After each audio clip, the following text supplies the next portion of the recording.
धन्यवाद। भगवान बुद्ध,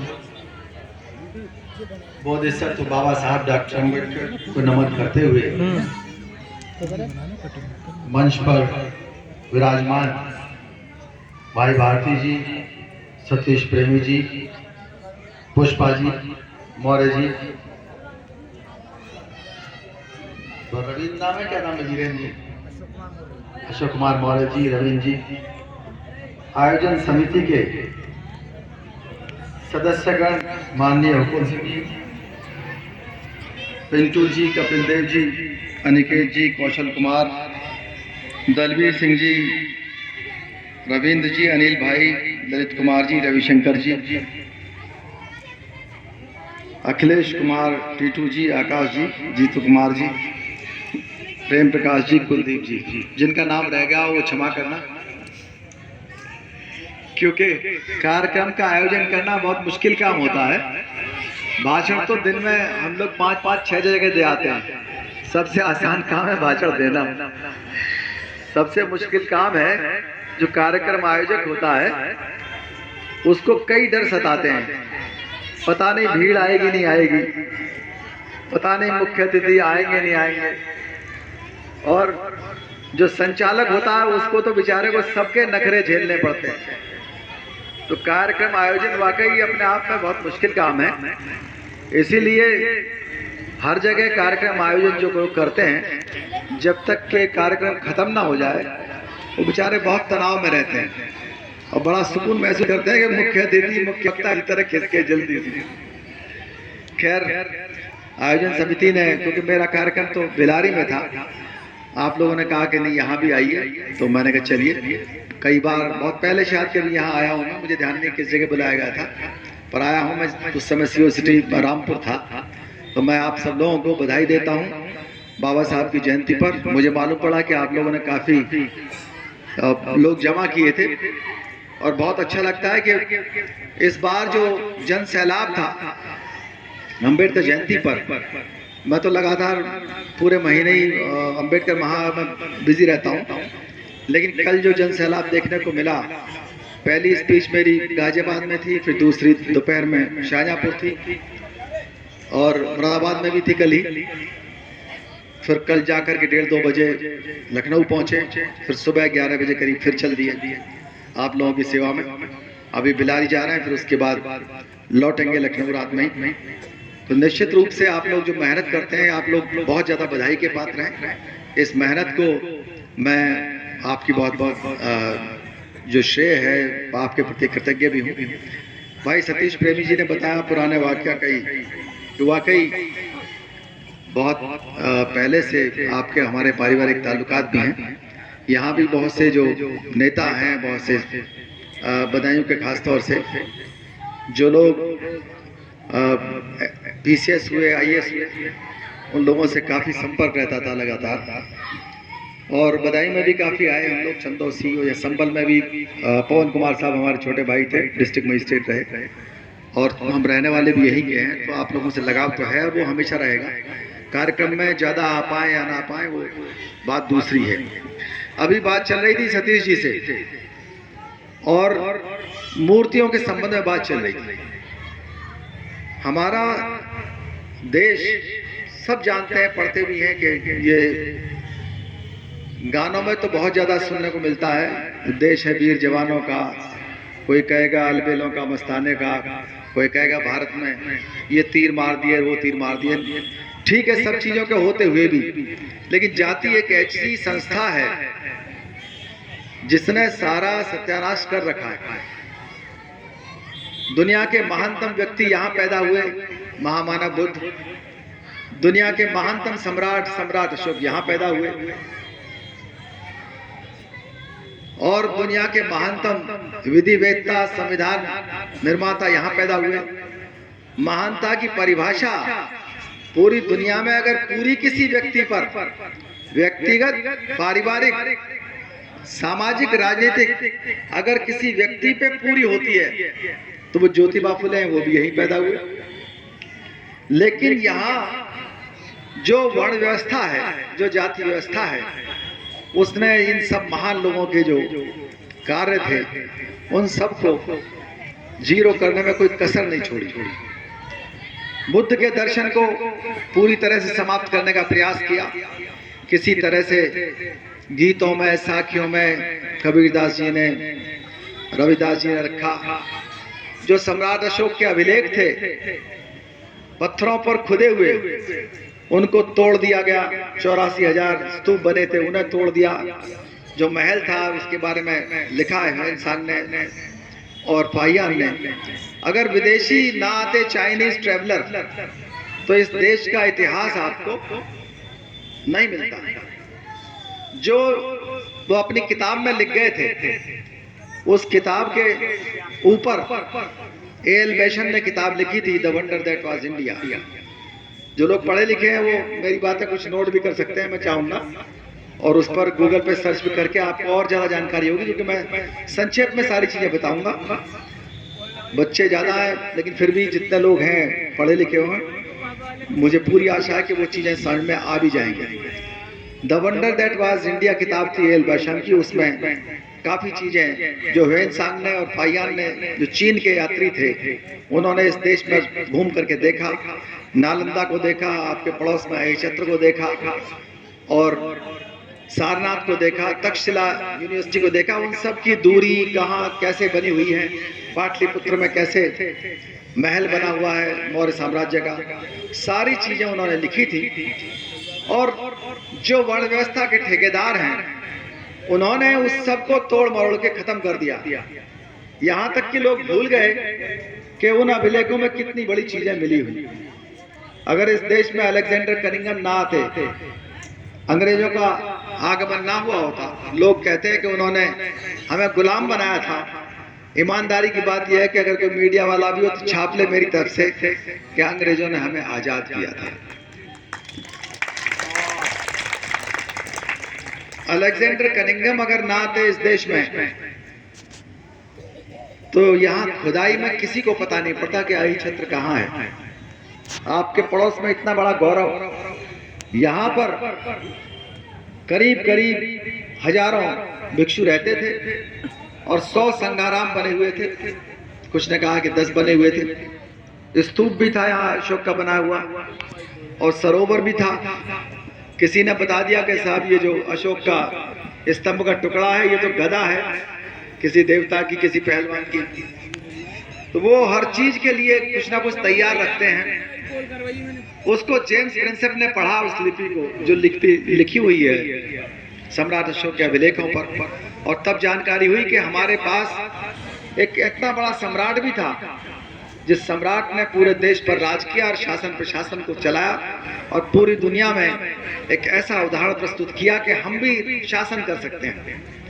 जब चर्चिल ने कहा कि इस देश के लोग सरकार नहीं चला सकते, तो हमारे पास एक जवाब था कि हमने 3000 साल पहले मौर्य साम्राज्य में इस देश को इकट्ठा किया, और हमारे पूर्वजों ने इस देश पर जो शासन चलाने की नींव रखी थी वो हिली नहीं कभी भी। वो आज भी, चाहे उसे मुगलों ने अपनाया हो, चाहे अंग्रेजों ने अपनाया हो, उसी पर सुपर स्ट्रक्चर है। और तो और जॉर्ज टर्नर थे, उन्होंने जाकर के बताया कि जो अभिलेख है ये सम्राट अशोक के, वो श्रीलंका में इतिहास पर काम कर रहे थे। तो ऐसा अंग्रेजों ने इतिहास खोज के दिया, चीनियों ने इतिहास लिखा, लेकिन जो यहाँ रहते हैं उन्होंने क्या किया। अलबरूनी जब इस देश में 10वीं-11वीं शताब्दी में आया था, तो उसने लिखा है कि यहाँ के लोग ये समझते हैं कि इनके जैसे राजा कहीं नहीं। इतने घमंडी हैं कि ये समझते हैं इनके जैसे दार्शनिक कहीं नहीं, इनके जैसा धर्म कहीं नहीं है, इनके जैसा विज्ञान कहीं नहीं है। ये बाहर ना तो आना जाना चाहते हैं, ना कुछ सीखना चाहते हैं। और ये चीज आज भी बनी हुई है। देश की सरकारों और राज्य की सरकारों, किसी को अच्छा नहीं लगता कि इस देश के लोग बाहर घूम करके आए।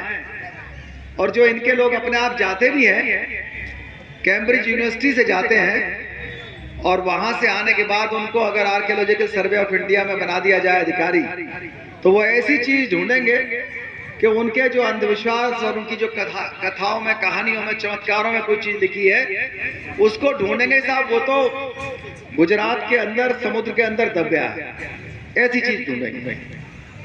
उससे कोई मतलब नहीं, रोटी, कपड़ा, मकान, शिक्षा, स्वास्थ्य, मानवीय गरिमा या गौरव का कोई इतिहास नहीं है। सिर्फ ऐसी चीज कि लोग भ्रमित रहे हमेशा और हमारी तरफ देख रहे हैं, कभी इनको ये ना मालूम पड़े कि हाँ किसके पास ज्यादा रोटी है, किसके पास ज्यादा कपड़ा है, किसके पास ज्यादा मकान है, किसके पास ज्यादा जमीन, ये ना दिखाई दे। बस इनको यही लगता रहना चाहिए कि हाँ जो मिल गया उसी को मुकद्दर समझ लिया, उसी में खुश रहे, आपस में लड़ते भिड़ते रहे। तो जाति ने बुद्ध को, मौर्य साम्राज्य को ही खत्म नहीं किया, लगातार हमारा इतिहास भी खत्म कर दिया। और जो इतिहास बाद में मुगलों ने लिखा या एनसीईआरटी में छपा हुआ है, उस इतिहास को मानने को तैयार नहीं। अगर कोई सांसद कह दे, विधायक कह दे, लेखक कह दे, तो इनकी भावना इतनी कमजोर है, तुरंत आहत हो जाती है इतिहास में।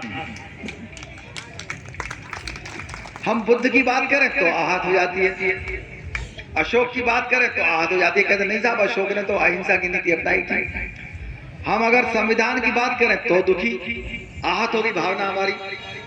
संविधान की बात कर दी, हमने बाबा साहब की मूर्ति लगा ली अपने दफ्तर में तो उनकी भावना आहत हो गई। पत्रकारों ने मुझे घेर लिया, मेरे दफ्तर में पीछे ज्योतिबा फुले, बाबा साहब की, सम्राट अशोक की फोटो लगती थी हमेशा।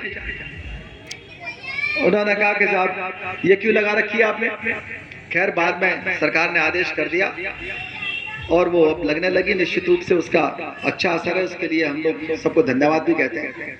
तो इनकी भावना जो है वो इतनी ज्यादा कमजोर है कि असलियत सुनना ही नहीं चाहती। विज्ञान की बात करने लगो और कहने लगो कि धरती जो है वो किसी सींग पर नहीं है, तो उनकी भावना आहत हो गई।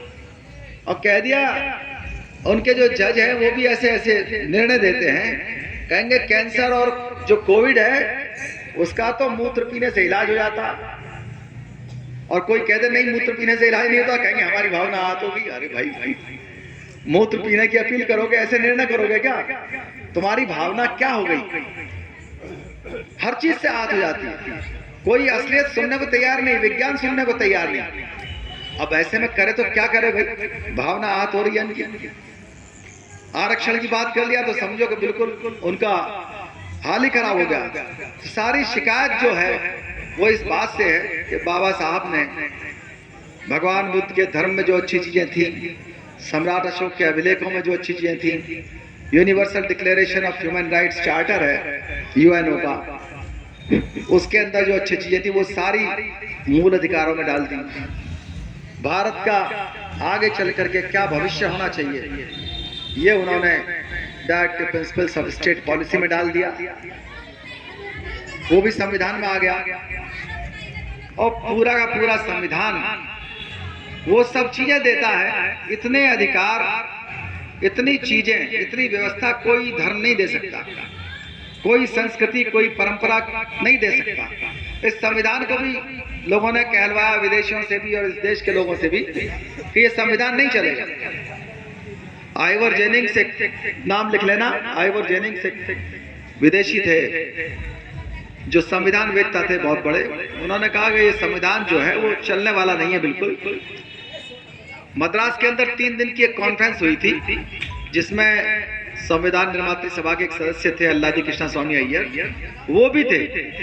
उनके सामने ही 3 दिन उन्होंने भाषण दिया और संविधान के अंदर कमियां निकाली कि ये बहुत ज्यादा बड़ा संविधान है, बहुत ज्यादा अंदर की बातें लिखी हुई है, ये चलने वाला नहीं है, बहुत थका हुआ है।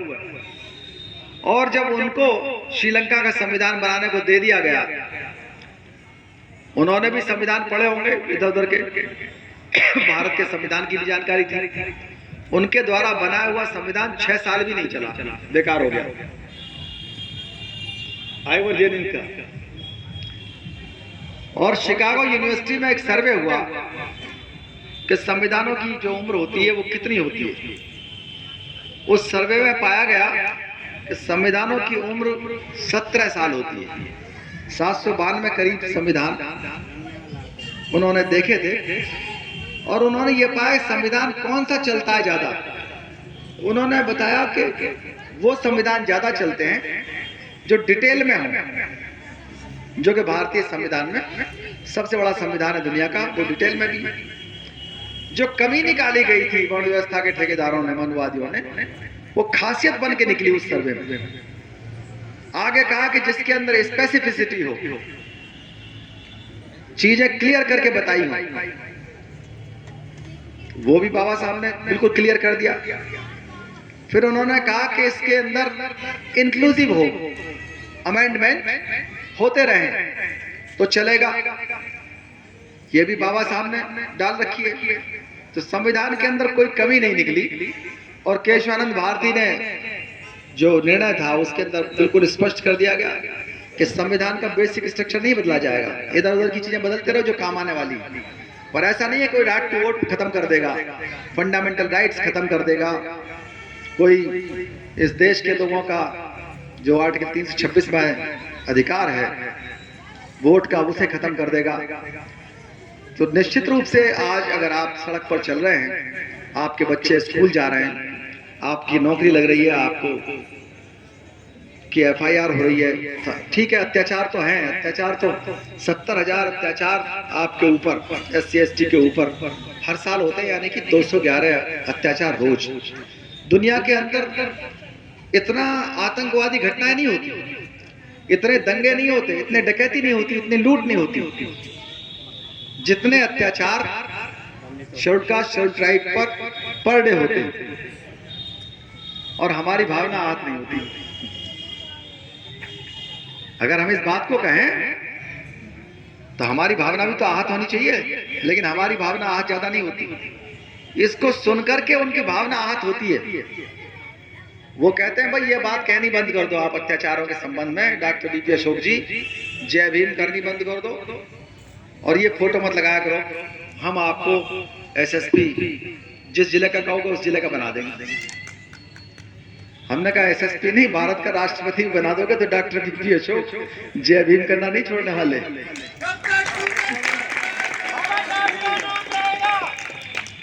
हमें पद नहीं चाहिए, हम व्यवस्था परिवर्तन करने वाले लोग। हम व्यवस्था परिवर्तन करने के लिए अपना जीवन समर्पित करना चाहते हैं, हमारी ख्वाहिश नहीं है। हम तो ये जानते हैं कि अगर हमने प्रयास किया तो व्यवस्था परिवर्तन हम करके रहेंगे। आज हमारे लोगों को, खासतौर से जो पढ़े लिखे लोग बाग हैं, उनको ये अहद लाना चाहिए कि वो बाबा साहब क्या चाहते थे उसको पढ़ करके, लिख करके समझाएं, बताएं लोगों को। बाबा साहब का जीवन एक अपने आप में समाधान है। हम भक्ति तक तो पहुंच गए, हम भीड़ कर लेते हैं 14 अप्रैल को भी, 6 दिसंबर को भी, अन्य जो हमारे आइकॉन्स हैं उनको भी, लेकिन बाबा साहब जिस आइडियल सोसाइटी को बनाना चाहते थे वो आइडियल सोसाइटी कैसे बनेगी? वो आइडियल सोसाइटी चाहते थे कि इस देश के अंदर इक्वलिटी, लिबर्टी, फ्रेटर्निटी, समानता, स्वतंत्रता और बंधुता के ऊपर आधारित समाज बने। समाज किसी भी तरह से अंधविश्वास से ना चले, समाज के अंदर जातिवाद खत्म हो और समाज के लोग बाग पंचशील के सिद्धांतों पर चलकर, मध्यम मार्ग पर चल करके इस देश में जागरूकता लेकर के आए हैं और विकास हो। जो विरोधी हैं बाबा साहब के, उनका नारा इतना रहता कि नहीं सब साथ रहो, SC ST OBC और माइनॉरिटी सब साथ रहो, सबका विकास होगा। हम अंबेडकरवादी लोग सिर्फ इतनी चीज जोड़ते हैं कि सबका हिस्सा, सबका साथ, सबका विकास। इसमें क्या दिक्कत है? अगर हम अपने अधिकार और अपने हिस्से की बात कर रहे हैं तो तुम्हारी भावना आग क्यों थी भाई? तुम्हारे घोषणा पत्र में, तुम्हारी रणनीति में हमारे लिए हिस्सा क्यों नहीं? परशुराम चतुर्वेदी एक बहुत बड़े प्रोफेसर थे इलाहाबाद यूनिवर्सिटी के, उन्होंने लिखा, देखिए बाबा साहब की महानता। जब मनु ने संविधान लिखा तो बाबा साहब के पूर्वजों के लिए या उनके बच्चों के लिए कोई स्थान नहीं था, लेकिन बाबा साहब ने जब संविधान लिखा तो मनु के बच्चों के लिए उतनी जगह रखी जितनी अपने बच्चों के लिए रखी। बाबा साहब ज्यादा महान हुए ना, उनका जो कार्य है वो ज्यादा व्यापक है। तो आपकी जो ड्यूटी बनती है, जो पढ़े लिखे लोग हैं, मैं बहुत ज्यादा लंबा नहीं खींचूंगा, अगले कार्यक्रम की भी चिंता हो रही है बार बार। आपकी एक ड्यूटी है, इस संबंध में किताब लिखी हुई है अभी SR स्टाउड ने, the evolution of pragmatism in India. ये प्रैग्मेटिज्म का मतलब जो टीचर्स हैं वो जानते होंगे, जो भी शिक्षा, जो भी उपलब्धि आपने हासिल की है, उन सबको आप समाज को बदलने के लिए, समाज को सुखी करने के लिए आप उसका इस्तेमाल करें। ये पूरी दुनिया के अंदर, तो बुद्ध ने जब ज्ञान प्राप्त हुआ था तब सोचा था कि ज्ञान प्राप्त होकर के मैं जंगल में चला जाऊं या एकांत में चला जाऊं, या इस ज्ञान को मैं वितरित करूं लोगों में, लोगों के बीच भेजूं। तो उन्होंने फैसला किया कि नहीं, इस ज्ञान को मैं लोगों के अंदर बांटूं। बाबा साहब भी चाहते तो अपने ज्ञान को लेकर के कहीं बहुत बड़े जज बन जाते, विदेशों में बच सकते थे, कहीं वाइस चांसलर हो जाते और समझौता कर लेते सिद्धांतों से, तो राष्ट्रपति, प्रधानमंत्री कुछ भी हो सकते थे, काबिलियत की कोई कमी नहीं थी। लेकिन उनको पद नहीं चाहिए था, उनको पैसा नहीं चाहिए था, समृद्धि नहीं चाहिए थी, उनको सामाजिक बदलाव लाना था। उस बदलाव में आपको काम करना पड़ेगा, क्योंकि आज अगर आप अपने गांव वालों को जाकर के नहीं बताएंगे कि इन अंधविश्वासों को तुम्हें छोड़ना पड़ेगा, जिन अंधविश्वासों के कारण तुम गरीब हो, वो आपकी बात मानेंगे, लेकिन आपको बार बार जाके बताना पड़ेगा। मैं पूरे देश में नहीं बता पाऊंगा, बाबा साहब पूरे देश में नहीं बता पाए, लिख गए किताबें, उनको पढ़ना भी सबके लिए संभव नहीं है। लेकिन जो मुख्य बातें हैं उनको जब आप अपने गांव में, अपने मोहल्ले में जाके बताओगे, तो निश्चित रूप से बदलाव 1-2 साल के अंदर आ जाएगा। और अगर 2-4 नेताओं से ये अपेक्षा करते रहोगे कि जो नेता करेंगे, हमारे विधायक जी और सांसद जी करेंगे, वही ठीक है, बाकी हमसे कोई मतलब नहीं। खास तौर से वो लोग, देखिए संविधान से लाभान्वित सब हैं, आरक्षण से लाभान्वित सब हैं। हमारा एक दोस्त अमेरिका में नौकरी कर रहा था डॉक्टर की, वो बोला हम तो आरक्षण से लाभान्वित नहीं है। तो मैंने बताया अगर आरक्षण ना होता, संविधान ना होता, तो तुम MBBS नहीं कर पाते इंडिया में। MBBS का कक्षा 1 में तुम्हारा दाखिला भी नहीं हो सकता, स्कूल की तरफ तुम देख भी नहीं सकते थे। तो जो मौलिक सुविधाएं हैं वो सारे हिस्सेदारी आधारित संविधान से ही आपको मिलती हैं। और आपको, आपकी ड्यूटी है, मंडल कमीशन में एक बहुत अच्छी उस रिपोर्ट के अंदर लाइन लिखी हुई है कि जब आप शक्ति के गलियारे में बैठे हैं, डॉक्टर, मास्टर, वकील, जज, पुलिस अधिकारी, कुछ भी बन जाए, जब आपके पास शक्ति आ जाए, तो उस शक्ति के गलियारे में बैठ करके आपको हिस्सेदारी का एहसास दिलाना है उन लोगों में जो सामने आए, आपके पीड़ित हैं। वो आपके भाई, भतीजे, बेटे, कुछ भी हो सकते हैं, रिश्तेदार हो सकते हैं, मित्र हो सकते हैं। लेकिन अगर आपने वहां बैठ करके उनमें हिस्सेदारी का एहसास नहीं दिलाया, तो आपका कोई भी पद किसी काम का नहीं है। हमारे बहुत से लोगों को देखा होगा आपने, बड़े बड़े पदों पर बैठे, कोई राष्ट्रपति में बैठा, कोई स्पीकर के पद पे बैठा। बहुत से लोगों ने इस तरह के आदेश कर दिए, जिस आदेश से आज आप मूर्ति नहीं लगा सकते अपने ड्राइंग रूम में। आपको पता है ये बात? हमारे नेता, जो लोग समाज को नहीं पढ़ते, बाबा साहब को नहीं पढ़ते, अखबार नहीं पढ़ते और सिर्फ नेतागिरी करने में लगे रहते हैं, काट छांट में, वो नहीं जानते कि वो कलम जो चला रहे हैं कहीं वो उन्हीं के बच्चों पे तो नहीं चल रही, उन्हीं के मिशन पे तो नहीं चल रही। 2008 में एक आदेश हुआ कि अपने निजी भूमि पर भी आप बाबा साहब की मूर्ति नहीं, किसी की भी मूर्ति नहीं लगा सकते। मूर्ति को 1 फीट इधर से उधर नहीं कर सकते, टूट फूट जाए तब भी शासन की अनुमति होगी। और शासन की अनुमति, मुझे नहीं लगता कि उत्तर प्रदेश शासन की अनुमति कभी मूर्ति लगाने को किसी को मिली है। किसी को है कोई जानकारी में? वो मूर्ति नहीं मिलती है, उसको लेकर झगड़ा होता है। पहले जुलूसों की अनुमति भी नहीं होती थी, पता नहीं कितने साल से जुलूस निकल रहे थे। मूर्तियों की अनुमति किसी भी स्टेट में नहीं है, सुप्रीम कोर्ट का आदेश भी है। लेकिन अब यूपी गवर्नमेंट के आदेश के लिए ना तो हमारे वकील आगे आते हैं, ना हमारे नेता आगे आते हैं कि ये 2000 का जो आदेश असंवैधानिक है, ये हटता क्यों नहीं। ये फंडामेंटल राइट्स में है। ये जो जगह जगह हम कार्यक्रमों की अनुमति मांगते हैं, चौकी इंचार्ज के पीछे भागेंगे, फिर एसओ के पीछे भागेंगे, इंस्पेक्टर के पीछे सीओ साहब के, फिर एसडीएम साहब के, फिर डीएम साहब के, और इतना नाचना पड़ता है आयोजकों को। कई बार तो सोचते हैं यार छोड़ो रहने दो, उससे अच्छा एक आध दिन के लिए जेल ही चल जाएंगे। चलो कार्यक्रम तो होंगे, कार्यक्रम रुकने वाले नहीं है किसी से। जब कार्यक्रम होंगे, और मैं तो कहता भी हूँ पुलिस वालों से, भाई आप जो कानून पे चल रहे हैं, जो आपके पास आए, उनको आप अनुमति नहीं लेना चाहते, ये तो उनका बड़प्पन है ना, आ रहे हैं। और जो लोग आते ही नहीं अनुमति लेने के लिए, वो रात भर कार्यक्रम करते हैं। तो आप इस बड़प्पन का सम्मान करो, इनको अनुमति दो गांव गांव के अंदर, और उस पर झगड़ा होगा अलग से, कोई मूंछ की लड़ाई, कहीं घोड़े की लड़ाई, पता नहीं कितनी लड़ाइयां हैं। हर जगह भावना आहत होने का मामला है ना। जब इस देश में आक्रांता आए, उनसे रिश्तेदारी भी कर ली, दोस्ती भी कर ली, सारे काम किए, लेकिन भावना आहत उनकी इस बात से होती है कि हमारा अपना जो नौकर चाकर था वो पिटना बंद हो गया, या कम हो गया, या एफआईआर लिखी जाने लगी। तो आपकी जो वीरता है वो हमारे जुलूस बंद करने के लिए है, हमारी मूर्ति न लगाने के लिए है, और सती प्रथा दोबारा लाने के लिए है, जौहर दोबारा लाने के लिए है, देवदासी प्रथा को बनाए रखने के लिए है।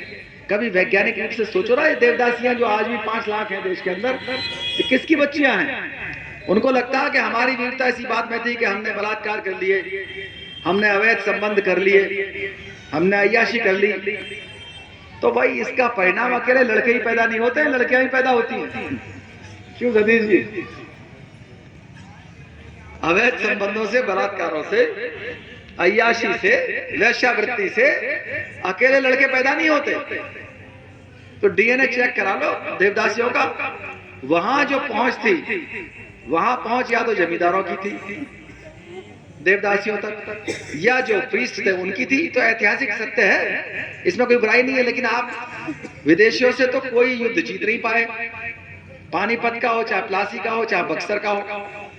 आपकी बहादुरी इसी बात में थी कि इस देश में जो रहने वाले अनटचेबल्स हैं उन्हें पीटते रहो, महिलाओं को पीटते रहो। तो वो बहादुरी, पूरी दुनिया तो उसको बहादुरी नहीं मानती।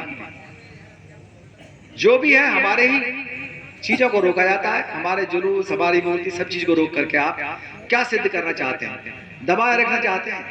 तो अब ऐसे में जो पढ़े लिखे लोग हैं, उनकी ड्यूटी है कि वो अपनी ड्यूटी को निभाएं और प्रैग्मेटिक अप्रोच लेकर के अपनी पढ़ाई लिखाई को, अपने घर से निकल के कम से कम एक दिन की छुट्टी लेकर के जाएं गांव में। 1 साल के अंदर एक बार ननिहाल हो क्या हो, एक बार बुआ क्या हो क्या हो, लेकिन वहां जाके 10 लोग इकट्ठा करके वहां बता करके आओ।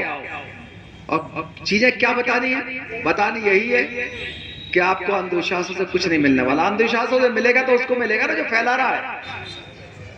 उन परंपराओं से आप जब उन उत्सवों को मनाते हैं जिनमें शराब पी जाती है, लकड़ी काटी जाती है, छेड़खानी होती है, तो घाटा किसका होता है? जेल कौन जाता है? एक्सीडेंट किसका होता है?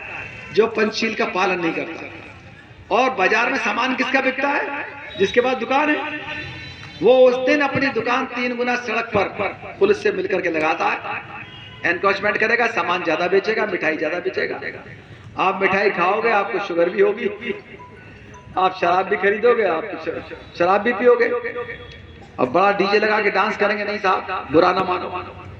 तो निश्चित रूप से जो पढ़े लिखे लोग हैं, खासतौर से वो लोग जो आरक्षण लेकर के आए या संविधान के प्रति जरा सा भी कृतज्ञ हैं, तो वो जाकर के बताएं लोगों को। और आपके गांव में अगर कोई आज भी स्वच्छकार का काम कर रहा है, सफाई कर्मी अपने हाथ से काम कर रहा है, तो उसके खिलाफ कानून बना हुआ है, उसको समझाइए, बुझाइए, 10 बार टोकिए।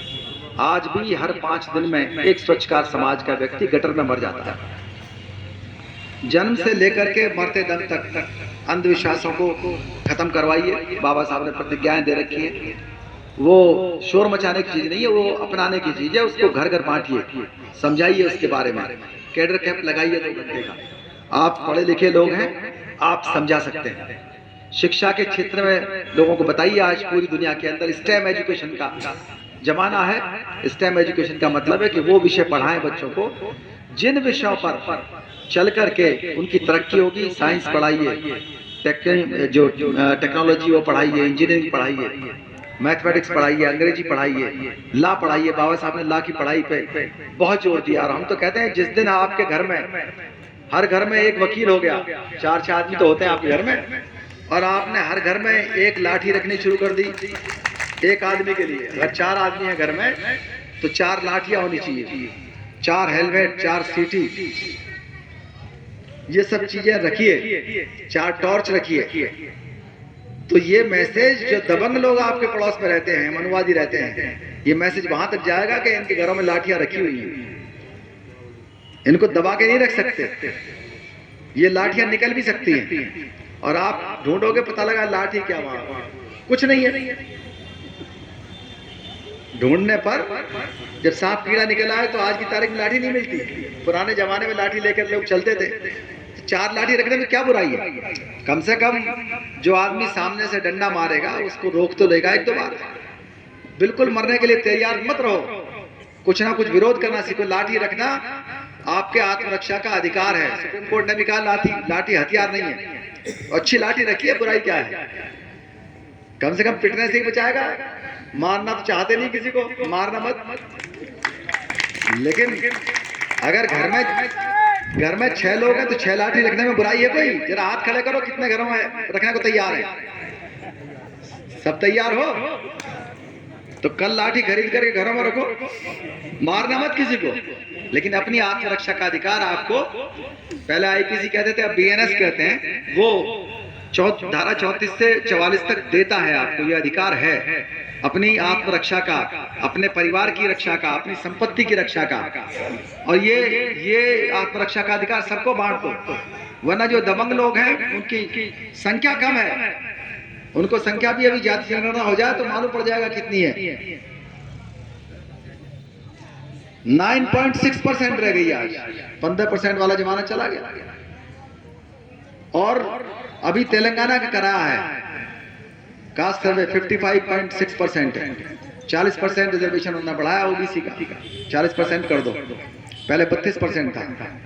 तो ये चीजें निकल करके आ रही हैं, लेकिन उनके षड्यंत्र लगातार आ रहे हैं। तो आपको बताना है कि हमारे बच्चे क्या पढ़ें, किस तरह से शिक्षित हों, किस तरह से अपनी आर्थिक उन्नति करें, अपने व्यापार भी करें, सरकारी नौकरी भी करें।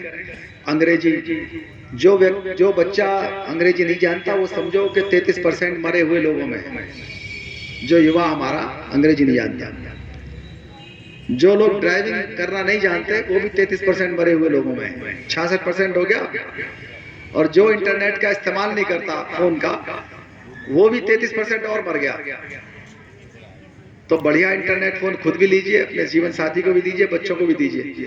बता दीजिए, ज्यादा मनोरंजन ना करें, ज्यादा गाने वाने उल्टी सीधी फिल्म ना दिखें, ज्ञान बढ़ाएं, अपने प्रोफेशन को अच्छा करें। और जिनके पास ये तीनों चीजें नहीं है, वो 1% मांस और हड्डी का पुंज है, वो ना किसी की मदद कर सकते हैं, ना कोई उनकी मदद के लिए समय से आ सकता है। चाहे वो बीमारी हो, चाहे शिक्षा हो, चाहे व्यापार हो। तो आपको ये ध्यान रखना पड़ेगा। हमारा समाज विवाह केंद्रित समाज है।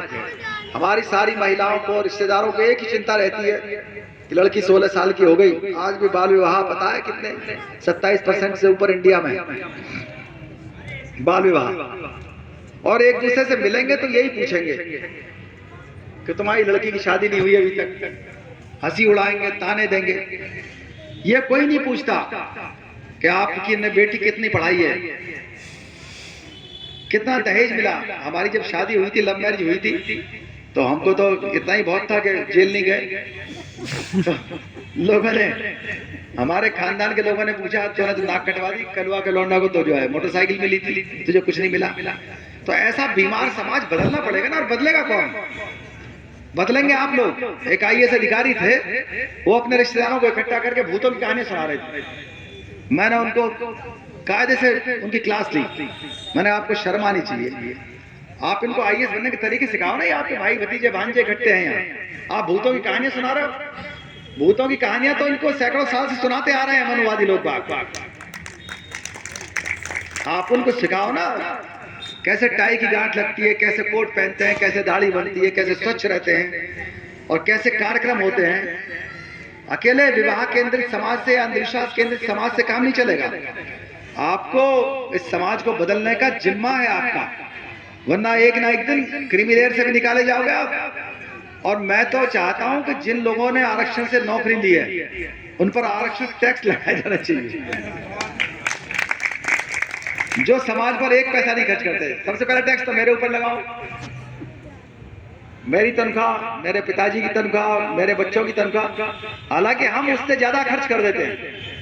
पर डे हमारा आजकल 5 से 10 हजार का खर्चा होता है समाज के लिए, और हम लोग पूरी साल मिशन के काम में लगे रहते हैं। अब तो नौकरी से भी बंधन मुक्त हो गए, तो लगातार रात दिन इसी पर चल रहे हैं। अपना खून खर्च हो अलग, हम तो उससे भी ज्यादा कर रहे हैं।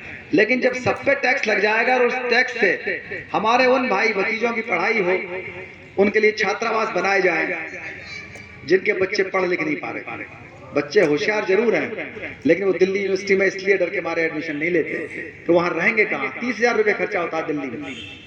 तो ये शर्म की बात किसके लिए है?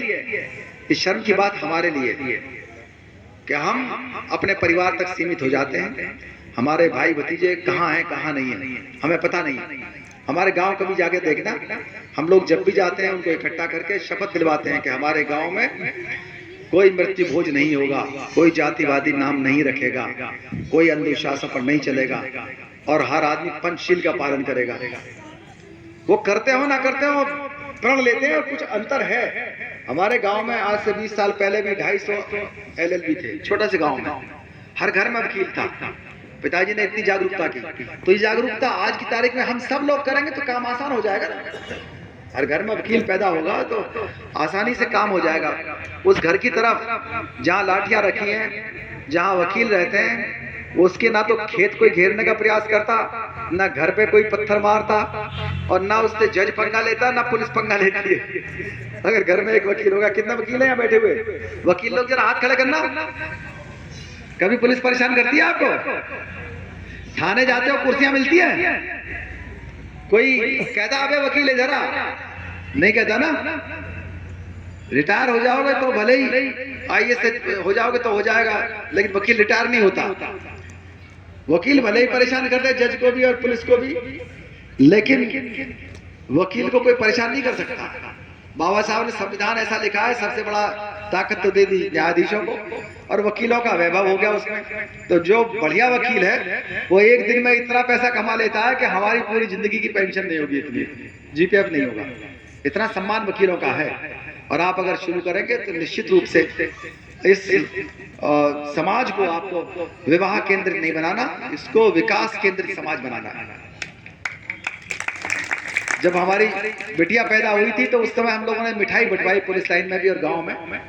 तो मिठाई खाते लोगों का स्वाद खराब होगा, बोले यार लड़की होने में कौन मिठाई बांटता है, पागल हो गए क्या ये बाप बेटे? नई नई चीज लेके आते हैं। हमारे पिताजी की जब उनकी हंसी उड़ाई आती थी तो कहते थे ये भीमा जो है जय भीम फैलाता रहता और कुछ काम नहीं करता। वो उस समय के लोग थे जिन्होंने जय भीम कहना शुरू किया था अपने गाँव से, अपने विभाग में। आज हर सरकारी आदमी जय भीम करता है। ये बात मैं 50 साल पहले की बता रहा हूँ, जिस समय जय भीम करना इतना था जो आज NSL के बराबर अपराध है। उस समय इतना खतरा था लोगों को, लेकिन उन्होंने बौद्ध भी बने, जय भीम भी शुरू किया। और निश्चित रूप से आज हमारे यहाँ तो बहुजन क्रांति स्तंभ बना हुआ है। जब गूगल पे आप देखोगे तो आपके लिए एक गौरवशाली पर्यटन स्थल बना हुआ है बहुजन क्रांति स्तंभ के नाम से, वहां जाके देखिएगा। एक बहुत बड़ा प्रेरणा केंद्र है समाज के लिए, बहुजन समाज के लिए। तो बातें बहुत हो चुकी, बिलारी में भी कार्यक्रम है। मैं यही चाहूंगा लास्ट में सिर्फ एक चीज बताऊंगा कि आपके पास कोई और ताकत नहीं है। आपके लोग यूनिवर्सिटी में नहीं है, शिक्षा में भी कम है, जो है बेसिक शिक्षा में होंगे, यूनिवर्सिटीज में कम है। आपके लोग जुडिशरी में बहुत कम है। आपके जो नेता हैं वो नेता भी आपके प्रति वफादार नहीं है। बुरा मत मानना, जो नेता लोग हैं शायद बुरा माने। जो आपके अधिकारी हैं वो भी काफी कमजोर हैं और कामों में लगे रहते हैं। कर्मचारी तो काम करते हैं थोड़ा बहुत, प्राइवेट सेक्टर में आपको जगह नहीं मिलती है। आपके पास 3 चीजें बची। एक चीज के बारे में तो सारे नेता बता देते होंगे आपको, वोट का अधिकार आपके पास है, लेकिन उस वोट के अधिकार का आप सही इस्तेमाल करिए। मैं किसी पार्टी की बात नहीं करता, ना किसी नेता को प्रचार कर रहा हूँ, ना किसी पार्टी का, ना किसी की बुराई कर रहा हूँ, ना किसी का नाम लेता हूँ मैं अपने। समझ आप सब जाते हैं, पढ़े लिखे लोग हैं। आपका पास 3 ताकत है। एक तो वोट की ताकत, उसको सही इस्तेमाल करिए। दूसरी ताकत है टिकट की ताकत। आपको देखना पड़ेगा कि कहीं आप नायक पूजा तो नहीं कर रहे, नायिका पूजा तो नहीं कर रहे, कहीं आपका वोट आपके विरोधी के पास, जो आरक्षण का विरोध करता है पानी पी पी करके, जो संविधान का विरोध करता है, उसके पास तो नहीं जा रहा। अगर आपका वोट खरीदा जा रहा है, आपको धमकाया जा रहा है, आपको परेशान करके, आपको किसी भी तरह का लालच दे करके, आपके पैर छू करके, आपके झूठन पी करके, ये सब मूर्ख बनाने के तरीके हैं ना। जब देखें पैर छूने से काम चल रहा है आराम से, तो पैर भी छू लेंगे। वो सब चीज करने को तैयार है, एहसान कर देंगे, उधार दे देंगे, पैर छू लो तो ट्रांसफर पोस्टिंग कर देंगे, ठीक है, पूरा शादी भी कर देंगे, लड़के की भी लड़की की भी, कोई दिक्कत नहीं। दिक्कत उनको हिस्सेदारी से होती है ना। तो उसके लिए आपको जरूरी है कि टिकट का ध्यान दीजिए, प्रत्याशी कौन है, कैसा रहा, ये मनुवादी तो नहीं है, संविधान विरोधी तो नहीं है, आरक्षण विरोधी तो नहीं है। ये प्रत्याशी चाहे किसी भी पार्टी का हो, मैं तो परमानेंट के उसके लिए बता रहा हूं, ये ध्यान देना पड़ेगा आपको। तीसरी चीज है मैनिफेस्टो की ताकत। जब तक पढ़े लिखे लोग बाग विभिन्न पार्टियों का, विभिन्न प्रत्याशियों का मंशा नहीं देखेंगे, उनका घोषणा पत्र नहीं देखेंगे और उसको कंपेयर नहीं करेंगे, तब तक वो आपके हक में नहीं होगा। रोटी, ये जो रोटी, कपड़ा, मकान, सड़क तो हर आदमी बनवाएगा। इतना पैसा इकट्ठा होता है आपके टैक्स का, जीएसटी का, जो बाजार से हर सामान खरीदते हैं आप, इतना पैसा इकट्ठा होता है, हर आदमी बिजली पानी सब सुविधा देगा। लेकिन असली चीज है निजी क्षेत्र में कौन हिस्सेदारी देगा, रक्षा क्षेत्र में कौन हिस्सेदारी देगा, न्यायपालिका में कौन हिस्सेदारी देगा, सरकारी गैर सरकारी नौकरियों में, अपॉइंटमेंट्स में कौन हिस्सेदारी देगा, कौन गवर्नर बनाएगा, कौन एम्बेसडर बनाएगा, और कौन मुफ्त शिक्षा, चिकित्सा, न्याय और मुफ्त सुरक्षा देगा, कौन हिस्सेदारी देने पर तैयार है। जो सबसे ऊपर सबसे ज्यादा दे उसको वोट देना। मैं तो साफ साफ अगर पॉलिटिक्स में भी आता हूं तो कहूंगा मुझे वोट मत देना अगर मैं ये सब व्यवस्था की बात ना करूं तो। और कोई मूर्ख बनाएगा तो एक बार बनाएगा, दोबारा उसका रिपोर्ट कार्ड देख लेना कितना हिस्सा दिया। क्या कह रहा था जब आरक्षण का बिल फट रहा था, तो ये दूसरा प्रतिनिधि क्या कर रहा था, इसने हाथ रोका या नहीं रोका? आपका भी तो एमएलए एमपी कोई ना कोई होगा वहां, उनसे पूछो तो सही। हमारे जो नेता हैं वो ना तो संविधान पढ़ते हैं, ना मंडल रिपोर्ट पढ़ते हैं, ना SC ST एक्ट पढ़ते हैं। मंडल रिपोर्ट के अंदर reservation in promotion to OBC भी लिखा हुआ है। अगर हमारे नेताओं ने उसे पढ़ा होता तो SC ST एक्ट के साथ, SC ST के प्रमोशन के साथ साथ OBC का भी कर देते, या OBC नेताओं ने पढ़ लिया होता तो वो हमारा खत्म करने की जगह OBC को दे देते, अल्पसंख्यक को भी देते, महिलाओं को भी देते। ये एक पॉजिटिव काम होता, लेकिन पॉजिटिव काम ना करके, क्योंकि जातिवाद सर पे घूमता रहता है, OBC को भी, तो OBC को भी जो 87% अत्याचार SC पर ही करता है, भले उसके कारण पीछे मनुवादी व्यवस्था है, वो खुद नहीं है, वो जानता ही नहीं हम क्या कर रहे हैं, उसको ज्ञान ही नहीं है इतना। तो साथ छोड़ना नहीं है उनका, साथ तो रखना ही है, बहुजन एकता का पार्ट है SC ST OBC माइनॉरिटी। लेकिन निश्चित रूप से अत्याचार उनको कम करने पड़ेंगे, इकट्ठा होना पड़ेगा। जिसकी हिस्सेदारी कम है वो अगर इकट्ठे नहीं होते हैं तो जो लोग एकाधिकार किए हुए हैं, जो लोग जातिवाद फैलाते हैं, जो अत्याचार करते हैं, जो हिस्सा मारते हैं, वो लोग निश्चित रूप से हिस्सा मारते रहेंगे हर क्षेत्र में, चाहे वो सामाजिक हो, चाहे आर्थिक हो, चाहे राजनीतिक हो, कोई क्षेत्र हो, सभी क्षेत्रों में आपकी हिस्सेदारी मारी जाती रहेगी। आपको जागना पड़ेगा और समय देना पड़ेगा। हर आदमी अपने गांव जाए, अपने रिश्तेदारी में जाए और ये बता करके आए कि आपकी ताकत, चाहे वो चढ़ावे की हो, पैसे की हो, टिकट की हो, वोट की हो, कहाँ जा रही है, वो वहां नहीं जानी चाहिए। जब वहां चेक लग जाएगा तो पक्का आपकी जो 90% की ताकत है वो आपके हिस्से में रहेगी, आपके थैले में रहेगी, वो नीचे से लीक नहीं करेगी। जो अभी तक लीक कर रही है ना, आपकी भीड़ भी कहीं जा रही है, किसी मेले में, कहीं कुछ आपका चढ़ावे भी जा रहा है, कहीं पूजा ग्रह में, आपका टिकट भी बेचा जा रहा है, आपका वोट भी बिक रहा है। तो ये सब चीजें आपकी ताकत है। इस ताकत को अपने पास रखिए और अपने घर में सबको सिखाइए, अपने गांव वालों को बताइए। बहुत बहुत धन्यवाद। जय भीम। आयोजकों को बहुत बड़ा क्या कहते हैं, मैं कई बार पहले तो आ नहीं पाया था, इस बार आया। बहुत बहुत धन्यवाद, आप लोगों ने बड़े प्यार से मुझे सुना। मैं तो इसको आपका अपनी तरफ से ये मानता हूँ। चलो 4 आदमी भी तो मिले, 5 आदमी मिले सुनने के लिए, ये बहुत है मेरे लिए। बहुत बहुत धन्यवाद। जय भीम, जय भारत।